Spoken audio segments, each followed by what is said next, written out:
network meetings. Maraming gagawin para maghanda. Kayo, bilang network facilitator, kayo po ang maghahanda. Bawat isa sa atin may karanasan para maghanda sa isang event. At siguro, naranasan ninyo, naghanda kayo sa isang event, dumating kayo sa event, tapos naalala nyo, nako! May nakalimutan ako eh. Nagkulang sa isang bagay, o dalawa, o tatlo. O siguro naranasan nyo, habang naghahanda, talaga, nervous kayo. Maraming gagawin. Naalaala ko ba ang lahat? May dapat pang inihanda na hindi ko inihanda? At bago dumating ang event, ibang pakiramdam natin. Siguro, marami sa atin, naranasan natin ang ganyan. Meron po isang solution sa ganyan problema. Ang pwede natin gawin ay gamitin natin ang checklist. Pag meron tayong checklist at kung nandyan ang lahat na dapat gawin, basta't gawin natin lahat na yan, mapayapa tayo. Di tayo nervous na may nalimutan. Di tayo darating sa event na may nakalimutan. So malaking tulong pag may ganitong checklist. Dahil marami kaming karanasan sa coaches training, sa network meetings, alam na namin kung ano ang kailangan ihanda. So batay sa karanasan namin sa maraming pagkakataon, inihanda na namin ang ganitong checklist. Basta't sumunod kayo sa checklist na ito, mapayapa kayo, handa na kayo. Kung hindi nyo gagamitin ang checklist na ito, magkakaproblema kayo. So malaking tulong itong checklist. Meron pong dalawang klaseng checklist dito. Meron isang checklist na gagamitin nyo for every network meeting. Meron mga common items of preparation na gagamitin to prepare for a network meeting. 1, 2, hanggang matapos. Meron din mga checklist para mag-prepare unique for each meeting. Meron mga bagay na ihahanda for meeting number 1 lang. Meron din iba for meeting number 2 lang. So ang gagawin para maghanda for every network meeting, tapusin ang lahat from the checklist for every network meeting, tapos tapusin ang lahat unique for that meeting. Ngayon, tingnan natin ang mga checklist. Maraming bagay dito sa checklist ay self-explanatory, mahalaga para gamitin nyo pag maghahanda, pero hindi ipapaliwanag ngayon para hindi sayang ang oras, self-explanatory lang. Pero meron ibang bagay na mahalaga ipaliwanag. Yan ang pag-usapan natin ngayon. So start na po tayo. Tingnan natin, number 1, dito sa page 9, meron bang gagawin 2 weeks before the network meeting para maaga ihanda. Meron din gagawin 1 week before the network meeting, parang countdown. Meron gagawin a few days before, the day before, meron gagawin the day of the network meeting. So tingnan muna natin anong gagawin 2 weeks before the network meeting. Ang unang gagawin po ay number 1 is secure the video for the upcoming coaches training and network meetings. Secure the video. So kayo, bilang mga network facilitators, kailangan meron kayong hawak na video for the coaches training, meron hawak na video for network meetings 1 to 13. At ngayon nga, kukuha na kayo. Meron kaming dala, pwede kayong bumili ng original, magastos ng konti, or ang denomination nyo, pwedeng i-burn nyo yung videos. Pwedeng bumili kayo ng isang set from Philippine Challenge, binurn nyo para sa bawat network nyo, i-distribute nyo sa kanila na mas matipid. Okay na okay sa amin yan. Ang gusto namin, maraming church planting. Kung mas matipid, mas maraming maliligtas. So, dito sa Zion, nag-burn kayo ng DVDs. So ngayon, in just a second, we'll pause the video, kuha kayo ng DVDs nyo. Kayo na nanonood, kung anong arrangement nyo, gagawin nyo.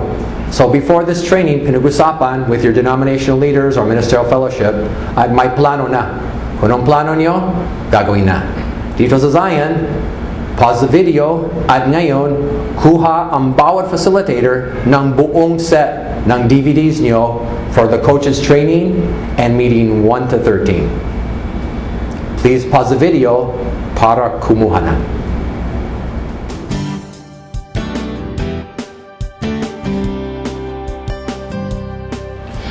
Okay, may video na kayo. Ang susunod na kailangang ihanda, dyan po sa ating manual, page number 2, secure the best possible equipment. So, anong kailangan para mapiplay yan? Kailangan ng TV, kailangan natin ng DVD player, kung may LCD at computer kayo, but secure the best equipment. Kasi dyan kayo magko-communicate. Yan ang kailangan natin sa network. So, hanapin ang pinakamagandang gamit na makukuha sa inyo po mga churches sa inyong network meeting. Ang isang mahalagang ihanda din ay yung sound equipment nyo. So, tingnan natin na number 3. Secure sound equipment. Kung TV ang gagamitin nyo sa inyong network, walang problema, may sound na. Pwede na lang tapatan ng microphone, lalabas na ang sound. Pero kung ang gagamitin ay LCD at computer, kadalasan hindi sapat ang sound na ilalabas. So, kailangan maghanda ng connector from your laptop going to the sound system para lalabas ng malinaw na malinaw ang sound. Kailangan pong ihanda yan. And then, kung TV ang gagamitin, may malaking TV, may maliit na TV, malaking TV. Ito pong maganda i-consider. Sabi po dyan sa ating handout, you will need at least 1 inch of TV per delegate. So, halimbawa, if you will have 21 delegates, you will need at least a 21-inch TV. If you have lots of delegates, so kailangan nyo mas malaking TV or kailangan nyo gumamit ng LCD talaga. So, kailangan handa yan. Number 5, tiyakin na magpi-play ang video. Huwag darating sa network meeting, doon pa lang susubukan, tapos hindi magpi-play. Nako, sayang. Ang laking talagang manginginig kayo na gusto. Anong gagawin? So, walang gagawin. So, kailangan tiyakin na yung video na nakuha po ninyo ay nagpi-play. Practice it. Sabi natin ito ay 2 weeks before tiyakin na magpi-play.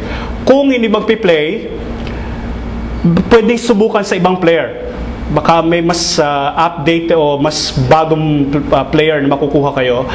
Kung may bagong player talaga at hindi pa rin nag-play, baka may problema ang ating DVD. So, may mga ganung pagkakataon, nagkakaroon ng problema sa production ng ating mga DVDs. So, pwede po namin palitan for free ang mga defective DVDs. Let's go to item number 12. Kailangan ding ihanda ang apprentice facilitator. Kasama sa sistema, gusto natin mag-multiply, hindi lang yung mga facilitators, gusto natin magsanay na iba pang facilitator in the future. So, 2 weeks before, kailangang kausapin ng apprentice facilitator at itong kailangan gawin. I-divide ang turo. Ano ang ituturo ng inyong apprentice facilitator? Anong bahagi ituturo niya? At ibigay sa kanya kung ano yung bahagi. At mag-usap, may dagdag bawas. Kaya pwedeng dagdagan or sabihin ni apprentice facilitator, pwede bang itong bahagi lang na to? So dagdag bawas. Mag-usap kung anong bahagi na hawakan niya. Mag-confirm. So, discuss na letter E, sabi po dyan, letter D, follow up and see if the assignment is okay with him or her, given the opportunity to dagdag bawas. Kung kakailanganin na talakayan kasama siya ang bahagi ng turo niya, mas mabuting gawin. Kung kailangan. Pero, kung bibigay na lang at kaya na niyang aralin sa kanyang sarili, mabuti rin. F, kung walang email address or yung mahirap ipadala sa kanya yung bahagi ng turo in between your network meeting, sa amin pong karanasan, ang pinakamagandang talakayan niyan ay right after ng inyong network meeting. So, halimbawa, may network meeting tayo ngayon. Mamaya after, kakausapin ko ng ang apprentice facilitator ko kung ano ang bahagi ng tuturo niya sa susunod na meeting. So, yan din ang pwedeng gawin sa inyo pong paghahanda.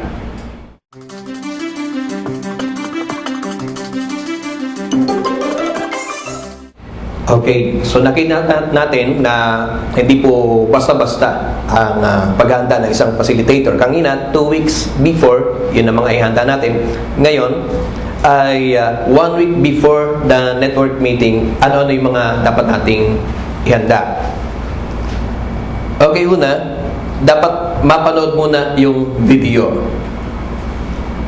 Mas maganda yung pinapanood muna para at least ay meron ng idea ang facilitator dun sa mangyayari at magaganap dun sa buong maghapon na gaganapin na seminar. Noon, kung mag-review tayo, ang dami natin mga libro, ang dami mga reference, ang hirap, di po ba? Pero ngayon mas madali na. So habang pinapanood yung seminar, mas maganda may hawak ng manual para kung gusto nyo mag-notes doon sa inyong napapanood ay makakatulong. Pangalawa, ang pwedeng gawin din ay yung apprentice mo na facilitator ay maganda mapanood din niya. Pwede ding pahiramin siya nung CD. O kaya, bigyan siya ng kopya na binurn. O kaya naman, parehas kayong panoorin ninyo yung CD. So ngayon naman ay ilang araw bago maganap yung network meeting, ano yung mga gagawin? So una, reminders. Paalala, importante po kasi na bago mangyari yung network, mga 3 days before or 4 days before, ay meron ng abiso para doon sa mga a-attend na mga delegates. Kasi ang mga Pilipino, pag minsan mga makakalimutin, di ba? Yan. O kaya, ang dami natin mga appointments na sinasagutan. Kaya malaking tulong yung text o yung tinatawag na text brigade o kaya emails. Pangalawa, kailangan ay gumawa tayo ng timeline. So make a large copy of the timeline. Nasa page 26 ng manual. So kailangan malaki siya. Kailangan bago mangyari yung network meeting o yung seminar, naka-post na siya. Yan. So yan yung itsura niyan, yung timeline, para may idea sila kung ano yung proseso na magaganap sa network meeting. So ano naman yung dapat na ihanda doon sa a day before the network meeting? Sa akin, experience ko, meron akong isang bag at meron akong checklist doon sa bag na yon. Kailangan nandun yung mga Bibles, lahat-lahat na kailangan sa pagpapacilitate. Importante may listahan po kayo dyan. Diyan sa inyong notes, makikita nyo sa page 12 yung ilang mga kinakailangan na dadahin. So, preparation on day of the network meeting before the meeting. Yung mismong araw. Number 1, kailangan yung television, kung television yung gagamitin, kailangan mas malapit-lapit ng konti sa mga tao. Ito yung ilang mga dapat na mga paalala at mga kinakailangan ihanda ng isang facilitator bago maganap ang network at yung mismong araw ng network.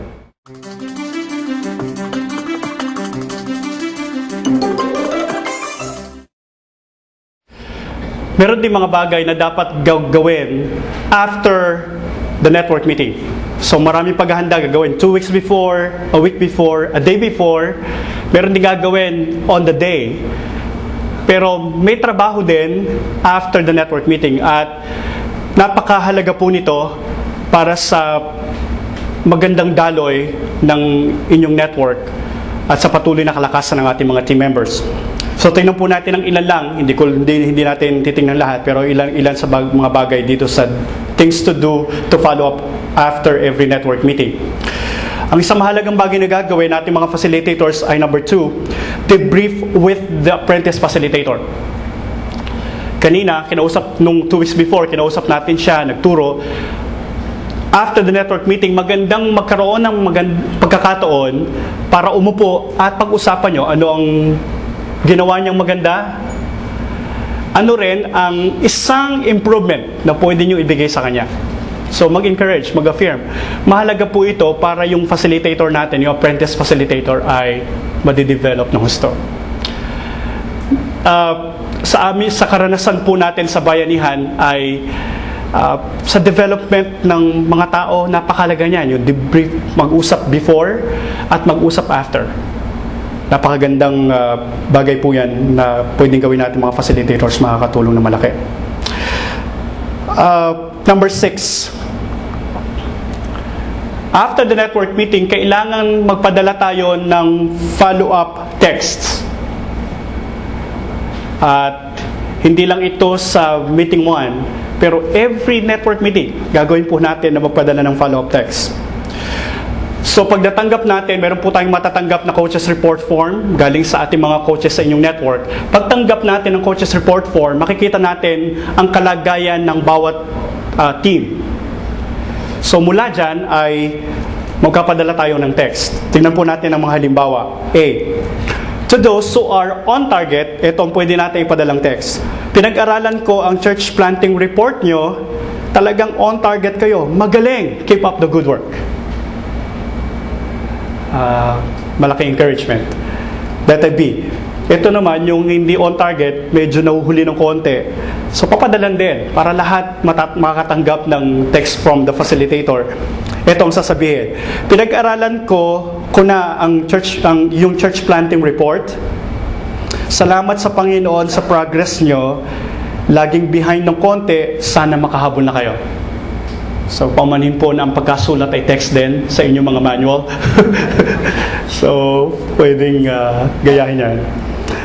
Letter C, doon sa mga hindi nag-submit ng report, ito ang posibleng text na pwede ipadala. Good to see you again sa last network meeting natin. Di ko pa natanggap ang report nyo, kailan pwedeng isubmit? Yan. So ito po yung mga samples lang. Pwede kayong magdagdag ng ibang encouragement ng mga bahagi ng text.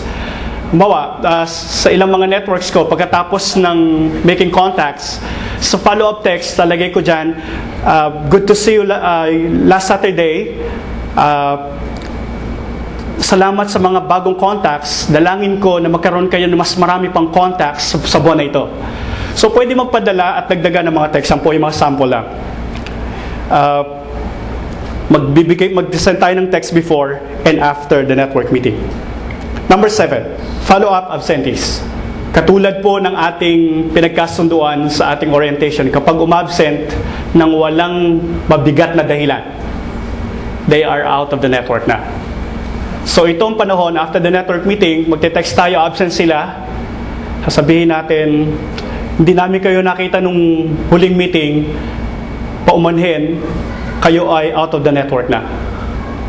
Pwede magtuloy sa inyong church planting pero you're out of the network, katulad ng pinagkasunduan natin sa ating covenant. So yan ang follow-up sa mga absentees. So yan ang mga paghahanda na gagawin natin facilitators bawat network meeting. 2 weeks before, a week before, the day before, at gagawin after the network meeting buwan-buwan. So handang-handa na kayo. Matatanggal yung kaba na, handa na ba ako o hindi pa? Pero meron pang ilang mga bagay titingnan natin mamaya.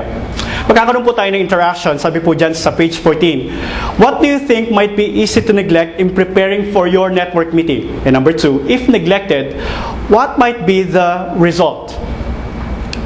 Hilingan ko po na ibahagi natin sa ating grupo, hindi kailangan mag-report pa sa bagay na ito.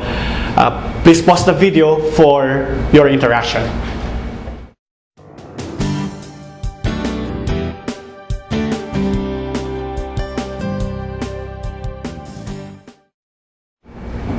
Okay, yun po ang gagawin natin for every network meeting para maghanda.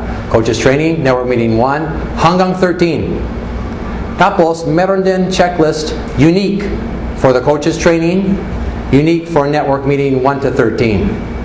Tingnan po natin yung susunod na unique na preparation checklist. Dito po sa page 16, facilitators preparation checklist for the coach.